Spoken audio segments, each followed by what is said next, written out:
Welcome to I dream. నేను మీ సురేఖ. ఈ మధ్య చాలా మంది డయాబెటీస్ బారిన పడుతూ ఉన్నారు. అయితే షుగర్ 150 దాటకుండా ఉండాలి అంటే మన ఎవ్రీడే తీసుకునే డైట్ ఎలా ఉండాలి, రోజు ఏ ఫుడ్ తీసుకోవాలి, ఏ ఫుడ్ తీసుకోకూడదు అనే విషయం ఇవాళ వివరంగా మాట్లాడదాం. ఈరోజు మనతో పాటు ఉన్నారు ప్రముఖ నాన్ సర్జికల్ ఆయుర్వేదిక్ డాక్టర్, సురక్ష ఆయుర్వేదిక్ క్లినిక్ ఫౌండర్ డాక్టర్ పూర్ణ రాజేశ్వరి గారు. వారితో మాట్లాడదాం. నమస్కారం అమ్మ. నమస్తే అమ్మా. ఎలా ఉన్నారు? బాగున్నాను, థ్యాంక్ యూ.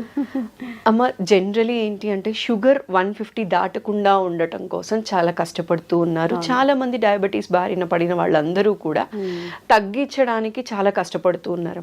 అసలు డయాబెటీస్ బారిన పడకుండా ఉండాలి అంటే, 150 దాటకుండా ఉండాలి అంటే ఎవ్రీడే ఏ ఫుడ్ తీసుకోవాలి, ఏ ఫుడ్ తీసుకోకూడదు? అంటే జనరల్గా ఏంటంటే డయాబెటీస్ అనేది ఈ రోజుల్లో పెద్ద ఒక రకమైనటువంటి శాపం అనుకోవాలి. పాత రోజుల్లో ఏంటంటే తిండి లేక చాలా కరువులో ఉండి చాలా ఇబ్బందులు పడుతూ ఉండి, క్షామంలో ఉండి చాలా ఇబ్బందులు పడుతుండే వాళ్ళం మన భారతీయులు. ఇప్పుడు ఏంటంటే చాలా కష్టపడి ఆర్థికంగా బలపడ్డాం, కానీ ఆరోగ్యపరంగా చాలా బలహీనం అయిపోయాం. దానికి ఎగ్జాంపుల్ ఏంటంటే మనకు వస్తున్న diabetes, hyper tension, main problems, life style disorders అంటారు వీటిని. అలాంటివి చాలా ఉన్నాయి మనకి. ఆస్మా కానీ, ఒబిసిటీ కానీ, ఇవన్నీ చాలా వస్తాయి. అవన్నీ నెక్స్ట్. కానీ ఫస్ట్ అండ్ ఫార్మోస్ట్ డయాబెటీస్ అనమాట. ఎందుకంటే తినడానికి ఉండదు, ఏం తినడానికి ఉండదు. ఏది తినాలన్నా నోట్లో పెట్టుకోవాలంటే భయంగా తినవలసి వస్తుంది. కొంతమంది చాలా స్ట్రిక్ట్గా ఫాలో అయిపోతారు, ఇంకా వాళ్ళకి తినడానికి ఏం ఉండదు అనమాట. అసలు అంత డ్రై ఇదిలో ఉంటారు, అంటే కరువులో ఉన్నట్టుగా, ఉపవాసంలో ఉన్నట్టుగా ఉంటారు అనమాట. అందుచేత కొంచెం ప్రణాళికాబద్ధంగా ఆహారాన్ని వాళ్ళు ప్లాన్ చేసుకుంటే మంచిగా ఆరోగ్యంగా తీసుకోవచ్చు. టేస్టీ ఫుడ్ కూడా తీసుకోవచ్చు. ఓకే. అంటే జనరల్గా టేస్టీ ఫుడ్ అంటే ఎలాగో అనారోగ్యకారకం అని చెప్పేసి వాళ్ళు భయపడతారు, కానీ ఇంట్లోనే కొన్ని టేస్టీ ఫుడ్స్ కూడా మనం చేసుకోవచ్చు. ఇందులో కొంచెం వీలైనంత వరకు చెప్పడానికి ప్రయత్నించేద్దాం.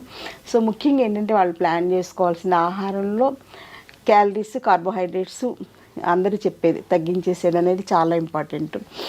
తర్వాత ఏంటంటే ప్రోటీన్స్ ఎక్కువగా ఉండాలి. తర్వాత అందరూ చాలామంది పట్టించుకోని విషయం ఏంటంటే పీచు పదార్థాలు ఎక్కువ తీసుకోవాలి. సో ఫైబర్ రిచ్ ఫుడ్, పీచు పదార్థాలు ఎక్కువగా ఉండే ఆహారం తీసుకోవడం వలన డయాబెటీస్ని మనం మేనేజ్ చేసుకోవచ్చు. డయాబెటీస్ తగ్గడం అనేది ఏమి ఉండదు, మేనేజ్మెంటే. మనం మేనేజ్మెంట్ని కరెక్ట్గా మేనేజ్ చేసుకోగలిగితే చాలు అనమాట. అది చాలు. మెడిసిన్స్ ఎక్కువ వాడకుండా, మెడిసిన్స్ వీలైతే లేకుండా కనుక డయాబెటీస్ని మనం మేనేజ్ చేసుకుంటే మోస్ట్ సక్సెస్ఫుల్ పర్సన్ అని చెప్పేసి మనం అవార్డు ఇవ్వచ్చు అనమాట. లేకపోతే ఏంటంటే ఇన్సులిన్ డిపెండెన్సీ అవుతుంది, మెట్ఫార్మిన్ విపరీతంగా వాడుతున్నారు, గ్లైసిఫేజ్ మెడిసిన్స్ విపరీతంగా వాడుతున్నారు, ఇంకా స్ట్రాంగ్ మెడిసిన్స్ కూడా వాడవలసి వస్తుంది. ఆ మెడిసిన్స్ వల్ల సైడ్ ఎఫెక్ట్స్ చాలా ఎక్కువ ఉంటాయి, భయంకరమైనటువంటి సైడ్ ఎఫెక్ట్స్ ఉన్నాయి. కాబట్టి అవి తక్కువగా వాడుకునేలాగా మన డైట్ ప్లాన్ అనేది ఇంపార్టెంట్. మీరు అడిగిన డైట్ ప్లాన్ చాలా అవసరం అమ్మా. At the same time exercise plan కూడా చాలా అవసరం. ఎక్సర్సైజ్ అనేది మోస్ట్ ఇంపార్టెంట్. థర్డ్ ఫ్యాక్ట్ ఏంటంటే స్లీపింగ్ హ్యాబిట్స్. సో ఆహారం, వ్యాయామం, నిద్ర, ఈ మూడు కనుక కరెక్ట్గా ప్లాన్ చేసుకుంటే, ఆయుర్వేదం ఏంటంటే ఒక శరీరం మనిషి ఆరోగ్యంగా ఉంటారంటే త్రిస్తంభాలు అంటారు. త్రిస్తంభాలు ఏంటంటే ఆహారం, వ్యాయామం, నిద్ర. ఈ మూడు కరెక్ట్గా మేనేజ్ చేసుకుంటే ఎటువంటి వ్యాధులు రాకుండా ప్రివెంటివ్ కేర్గా మనల్ని మనం హ్యాపీగా ఉంచుకోవచ్చు, హెల్దీగా ఉంచుకోవచ్చు. అట్ ది సేమ్ టైం వ్యాధులు వచ్చినా కూడా మన మేనేజ్మెంట్ అనేది ఈజీగా ఉంటుంది అనమాట. సో దానికి ఏంటంటే ముందు ఫస్ట్ పాయింట్ డైట్ గురించి చూద్దాం. డైట్లో ఎర్లీ మార్నింగ్ లేచిన వెంటనే మంచినీళ్ళు తాగడం అనేది ఫస్ట్ స్టెప్. వీలైతే గోరువెచ్చటి నీళ్ళు తాగడం. తర్వాత సెకండ్ పాయింట్, రాత్రి కొంచెం పడుకోబోయే ముందు కొంచెం మెంతులు, జీలకర్ర, ధనియాలు నానబెట్టేసుకుని ఉదయం ఫస్ట్ డోస్గా మంచినీళ్ళు తాగడం అయిపోయాక 7-8 మధ్యలో ఈ నీళ్లు తాగేయడం అనేది ఇంపార్టెంట్. తినగలిగితే నమిలేసేసి మింగేసేయచ్చు. మెంతులు కానీ, ధనియాలు కానీ, జీలకర్ర నమిలి తినడం అంటే కొంచెం కష్టంగా ఫీల్ అయ్యేవాళ్ళు జస్ట్ ఆ వాటర్ తాగినా కొంతవరకు బెనిఫిట్ ఉంటుంది. ఒకవేళ తాగలేకపోతే దాంతో కొంచెం డికాక్షన్ లాగా, టీ లాగా పెట్టేసేసుకుని అందులో కొంచెం అల్లం ముక్క కూడా వేసుకుని, కొంచెం దాల్చిన చెక్క కూడా యాంటీ డయాబెటీస్గా బాగా పనిచేస్తుంది. వేసుకుని తాగడం అనేది ఒక టీ లాగా అనమాట. అంటే మామూలు మనం తాగే టీ పౌడర్తో టీ కాకుండా ఇలా టీ లాగా తాగేయచ్చు గోరువెచ్చగా. తర్వాత 9 లోపల బ్రేక్ఫాస్ట్ ఏంటంటే ఇడ్లీ లాంటివి సాఫ్ట్ ఫుడ్స్ కామన్ అని కదా, ఇడ్లీ కానీ, ఉప్మా కానీ అలాంటివి.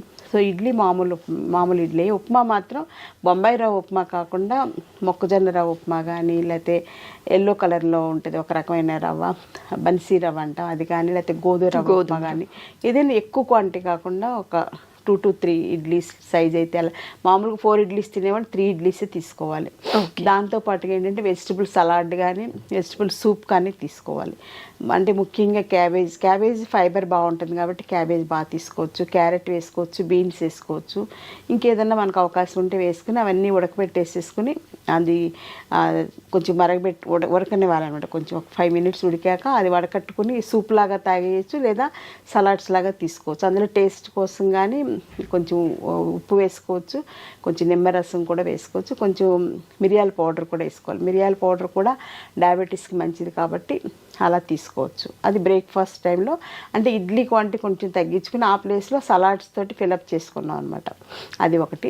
నెక్స్ట్ 11 o'clock ఆ టైంలో ఆఫీస్కి వెళ్ళినా పక్కన ఒక బాటిల్లో మజ్జిగ చేసుకుని పట్టుకెళ్ళాలి. ఆ మజ్జిగ కూడా ఏంటంటే రాత్రిపూట ఒక 1/2 liter పాలు తోడు పెట్టేటప్పుడు అందులో ఒక 2 స్పూన్లు మెంతులు వేసేసి తోడు పెట్టేసేయాలి. సో మెంతుల్లో ఉండేటువంటి యాంటీ డయాబెటిక్ యాక్షన్ అంతా కూడా పెరుగులోకి వచ్చేస్తుంది. సో మళ్ళీ పెరుగు వాడకూడదు, పెరుగు వల్ల కూడా డయాబెటీస్ పెరుగుతుంది. మజ్జిగే వాడుకోవాలి. సో మజ్జిగ చేసేసుకుని ఒక బాటిల్ నిండా పోసుకొని ఎక్కడికి వెళ్తే అక్కడికి మనం తీసుకెళ్ళిపోవచ్చు. మధ్యాహ్నం 11 o'clockకి ఒక 250 ml మజ్జిగ తాగేసేయాలి. 1 o'clockకి లంచ్ ఏంటంటే మనం మామూలుగా వైట్ రైస్ అనేది మోస్ట్ కామన్ కదా. White rice, white sugar, white salt, white packet milk, maida, ఈ 5 కూడా white poisons. Okay, 5 white poisons వలన డయాబెటీస్ మల్టిప్లై అవుతుంది అనమాట. సో ఈ 5 కూడా తీసుకెళ్ళి కాశీలో వదిలేయాల్సిందే డయాబెటీస్ పేషెంట్స్. సో ఈ 5 వైట్ పాయిజన్స్ వదిలేస్తే సగం శని వదిలిపోయినట్టు అనమాట. లేకపోతే ఆ వైట్ రైస్ వల్లనే డయాబెటీస్ బాగా పెరిగిపోతుంది. సో వైట్ రైస్ ప్లేస్లో మనం ఏంటంటే బ్రౌన్ రైస్ తీసుకోవచ్చు, లేకపోతే నవరార ధాన్యం అని తీసుకోవచ్చు, లేకపోతే రాజముడి ధాన్యం అని చెప్పేసి ఇప్పుడు చాలా వస్తున్నాయి. ప్రకృతి వైద్యం ద్వారా వచ్చేవన్నీ కూడా ఆర్గానిక్లో రైస్వే చాలా వస్తున్నాయి. ఒకవేళ అవన్నీ దొరకకపోయినా జొన్నలు వాడుకోవచ్చు, జొన్న రవ్వ ఉప్మాలాగా చేసుకొని తీసుకోవచ్చు, లేకపోతే గోధుమ రవ్వ ఉప్మా తీసుకోవచ్చు. అలా వీటికి ఆల్టర్నేటివ్స్ తీసుకుంటూ వీక్లీ ట్వైసే బ్రౌన్ రైస్ తినాలి. ఏ రైస్ అయినా వీక్లీ ట్వైసే. మిగిలిన రోజులన్నీ కూడా గోధుమ రవ్వ కానీ లేకపోతే జొన్న రవ్వ కానీ ఇలాంటి వాటితోటి అన్నంలా వండుకోవడం, ఏదో ఒకటి అలా ప్రిపేర్ చేసుకుని తీసుకోవాలి. కానీ కర్రీస్ మాత్రం బాగా తీసుకోవాలి. ముఖ్యంగా పప్పు కంపల్సరీగా ఎవ్రీ డే లంచ్లో ఉండాలి. పప్పు ఆకుకూర కానీ, పప్పు మునగాకు కానీ, ఏది వీలైతే అది. టేస్ట్ కోసం పప్పు, మామిడికాయ కానీ ఎలా వీలైతే అలాగా. కందిపప్పు కంపల్సరీ తీసుకోవాలి. వారానికి ఒకసారి శనగపప్పు కూడా తీసుకోవచ్చు. ఓకే, అలా శనగపప్పును మనకి క్యాబేజ్ కర్రీస్ ఎలా చేసుకుంటాం కదా, అలాంటివన్నీ తీసుకోవచ్చు. దాంతోపాటుగా లంచ్లో జాంకాయ కానీ లేకపోతే బొప్పాయి పండు కానీ ఏదో ఒకటి, అంటే టూ మచ్ క్యాలరీస్ ఉండేటువంటి అరటిపండు, సపోటా పండు, మామిడి పండు కాకుండా జామకాయ, పపాయ, నారింజ, యాపిల్ ఇవన్నీ కూడా అంటే మనం వెతుకుతుంటే చాలా దొరుకుతాయి. మనం చాయిస్ లేదనుకుంటాం కానీ మన అదృష్టితో చూడం అనమాట. అందరూ ఒకే టైప్ ఫుడ్కి అలవాటు పడిపోయాం ఇప్పుడు. అలా కాకుండా కొంచెం డిఫరెంట్గా ఆలోచిస్తే బోల్డ్ దొరుకుతాయి. సో అలా తీసుకోవాలి. అంటే కడుపు నిండాలి కదా. ఇప్పుడు మామూలుగా అయితే అన్నమే చక్కగా ఇంత అన్నం పచ్చడి వేసుకుని, ఇంత అన్నం పప్పు వేసుకుని, ఇంత అన్నం పులుసు వేసుకుని, ఇంత అన్నం పెరిగేసుకుని తింటే కడుపు హాయిగా నిండుతుంది. వైట్ రైస్ కదా, షుగర్ కూడా అలాగే మల్టిప్లై అయిపోతుంది.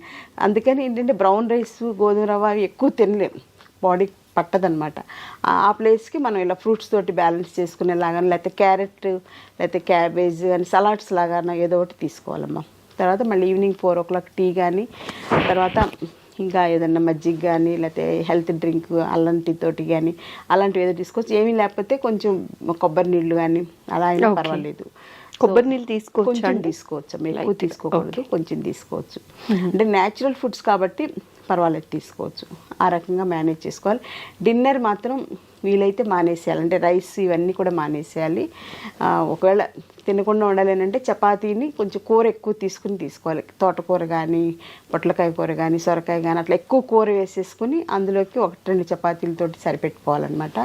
లేదంటే రాగి జావ ఉంటుంది కదమ్మా, రాగి జావ బాగా ఎక్కువ క్వాంటిటీలో రాగి జావ కానీ, రాగి సంకటి కానీ అలాంటివి తీసుకుని కొంచెం మజ్జిగ తాగడానికి తీసుకుంటే సరిపోతుంది అన్నమాట. సో ఈ రకంగా డైట్ ప్లాన్ చేసుకోవాలి. పడుకోబోయే ముందు వీలైతే ఒక 250 ml కానీ 200 ml కానీ ఆవు పాలు తీసుకోవాలి. దీనివల్ల ఏంటంటే బాడీలో కాల్షియం డెఫిషియన్సీ రాకుండా ఇలా కేర్ ఉంటుంది. సో మెయిన్గా మానేయాల్సింది ఏంటంటే బిస్కెట్స్ తినడం మానేయాలి.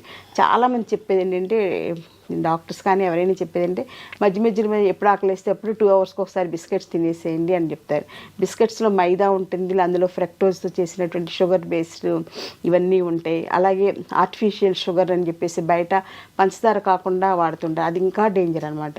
అది అస్సలు మంచిది కాదు, క్యాన్సర్ని కలిగిస్తుంది అనమాట అది. సో అలాంటి ఆర్టిఫిషియల్ షుగర్ కూడా వాడకూడదు.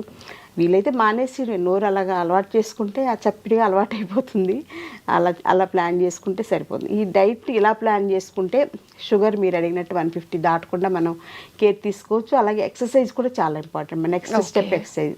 అలా ఎక్సర్సైజ్ మంచిది కదా అని ఎక్కువ ఎక్సర్సైజ్ చేయడం కూడా మంచిది కాదు. ఎక్కువ జిమ్కి వెళ్ళిపోవడం, ఎక్కువ వాకింగ్ చేసేసేయడం, ఎక్కువ యోగా చేసేసి అతి సర్వత్ర వర్జేత్. సో కొంచెం ఒక 20 to 30 minutes వాకింగ్. చిన్నవాళ్ళు అయితే బ్రిస్క్ వాకింగ్ చేయొచ్చు. కొంచెం పెద్దవాళ్ళు అయితే ఒక మాదిరిగా ఎండ తగిలేలాగా. ఎండ తగలడం అనేది చాలా ఇంపార్టెంట్ శరీరానికి. అదొకటి చాలా ఇంపార్టెంట్. తర్వాత ఏంటంటే యోగా కూడా ఇంపార్టెంట్. యోగాలో స్పెషల్ ఆసనాస్ ఉన్నాయి. పశ్చిమోత్తాసనం, ఇలాంటి ధనురాసనం, ఇలాంటివన్నీ కూడా ప్యాంక్రియాస్ మీద, తర్వాత మూత్రపిండాలు ఉంటాం కదా, కిడ్నీస్ మీద పనిచేసేలాగా ఉంటాయి. అవి స్పెషల్గా ఆయుర్వేదిక్ యోగా డాక్టర్ గైడెన్స్లో నేర్చుకుంటే కనుక యోగా కూడా రెగ్యులర్ యోగా అనేది చాలా ఇంపార్టెంట్. అలాగే ప్రాణాయామ సెషన్స్ ఉంటాయి, breathing exercises. So breathing exercise వల్ల ఏంటంటే అందరూ అనుకున్నట్టు ఊపిరితిత్తులకి ఆక్సిజన్ అందడమే కాదు, ప్రాణశక్తి కూడా అందుతుంది అనమాట. అందుకే దాన్ని ప్రణవ ప్రాణాయామ అంటారు అనమాట. సో అలాంటి చెప్పే యోగా డాక్టర్స్ చాలామంది ఉన్నారు. అలాంటి యోగా క్లాసెస్ కూడా ప్లాన్ చేసుకుని 1 month గురువు పర్యవేక్షణ నేర్చుకుని తర్వాత వాళ్ళకి వాళ్ళు చేసేసుకోవచ్చు. సో థెరప్టిక్ యోగా చెప్పేవాళ్ళు కూడా డాక్టర్స్ చాలామంది ఉన్నారు. అందులో డయాబెటీస్ కోసం స్పెషల్గా ప్లాన్ చేసుకోవాలి. సో వాకింగ్ చేసుకోవాలి, ఎండ తగిలేలాగా యోగా చేసుకోవాలి, ప్రాణాయామం చేసుకోవాలి. ఎక్సర్సైజ్ అనేది 1 hour మినిమం. అలాగే ఆఫీసులకు వెళ్ళిన వాళ్ళు కూడా మధ్య మధ్యలో ఎప్పుడు గ్యాప్ దొరికితే అప్పుడు సుఖ ప్రాణాయామ కానీ ఏదో ఒకటి ప్రాణాయామ ప్రాక్టీస్ చేసుకుంటే చాలా మంచిది అనమాట. వైటల్ పవర్ పెరుగుతుంది మనలో ప్రాణాయామం వలన. సో దీంతో పాటుగా సౌండ్ స్లీప్. నైట్ 9:30 to 10 లోపల పడుకోవాలి. మార్నింగ్ ఫ్రెష్గా 4, 6, 7 లోపల లేవాలన్నమాట. ఇంకా 7 దాటి నిద్ర లేస్తే అసలు వాళ్ళకి ఆ రోజంతా కన్ఫ్యూజను, మెటబాలిజం అంతా కూడా ఇర్రెగ్యులర్ అయిపోతుంది. సో డయాబెటీస్ అనేది మెటబాలిక్ డిజార్డర్ కాబట్టి మన శరీరంలో ఉండేటువంటి మెటబాలిజంని మనం కోఆర్డినేట్ చేసుకుంటూ అనుసంధానంగా ఆహారం, వ్యాయామం, నిద్ర ప్రణాళికాబద్ధంగా చేసుకుంటే డయాబెటీని అధిగమించవచ్చు. అలాగే డయాబెటీస్ తోటి మేనేజ్ చేసుకోవచ్చు. డయాబెటీస్ వల్ల సో మెనీ కాంప్లికేషన్స్ వస్తాయి అన్నమాట. అంటే ముఖ్యంగా రెటినోపతి, నెఫ్రోపతి, న్యూరోపతి, ఇలాంటి కార్డియోపతి, ఇలాంటివన్నీ రాకుండా మనల్ని మనం కాపాడుకోవాలంటే మీరు అడిగినట్లుగా షుగర్ లెవెల్స్ ఫాస్టింగ్లో 150 80% దాటకుండా కేర్ తీసుకోవాలి. అలాగే కొంచెం టేస్టీ ఫుడ్స్ కూడా ఇంట్లో చేసుకోవచ్చు. మనం సపోజ్ బయట చెత్త బిర్యానీ తింటూ ఉంటారు, అలా కాకుండా మనం ఇంట్లో వెజిటబుల్ బిర్యానీ, ఎక్కువ క్యాబేజ్ ఇవన్నీ ఎక్కువ వేసి, క్యాబేజ్ కానీ క్యారెట్ కానీ ఇలాంటివన్నీ వేసుకొని, బీన్స్ ఇవన్నీ ఎక్కువ వేసుకోవాలి. కొంచెమే రైస్ వేసుకోవాలన్నమాట. ఆ రైస్ వెజిటబుల్స్ ఎక్కువ ఉంటాయి అప్పుడు అలాంటి బిర్యానీ మనం టేస్టీగా చేసుకుంటే చాలా బాగుంటుంది అనమాట. బయట దొరికే వాటికన్నా కూడా. బయట ఏంటంటే వాళ్ళు కలర్స్ వేస్తుంటారు, కెమికల్స్ వేస్తుంటారు రుచి కోసం ఎక్స్ట్రా. అవన్నీ కూడా శరీరానికి చాలా డ్యామేజ్ చేస్తాయి. ఎంత అంటే రకరకాల వ్యాధులు వస్తాయి, డయాబెటీస్, ఒబెసిటీ ఇవన్నీ ఎలాగో వచ్చేస్తాయి. వాటిని అధిగమించి క్యాన్సర్ లాంటివి కూడా ఈ ఫుడ్స్ వలన వస్తున్నాయి. కాబట్టి అందులో ఫుడ్స్లో వేసే కలర్స్ మోస్ట్ డేంజరస్ అనమాట. బయట ఫుడ్స్ 100% మానేస్తే డయాబెటీస్ మనం సగం తగ్గించే, సగం సక్సెస్ అయినట్టే. ఇంకా మిగిలిన సగం ఇంట్లో మంచిగా మనం డైట్ ప్లాన్ చేసుకుంటే హ్యాపీగా డయాబెటీస్తో కలిసి సహజీవనం చేస్తూ అది మనల్ని బాధ పెట్టకుండా మనం ఆరోగ్యంగా ఉండేలాగా జాగ్రత్త పడవచ్చు. థ్యాంక్ యూ సో మచ్ అమ్మ, చాలా సవివరంగా తెలియచేశారు. నమస్కారం. నమస్తే.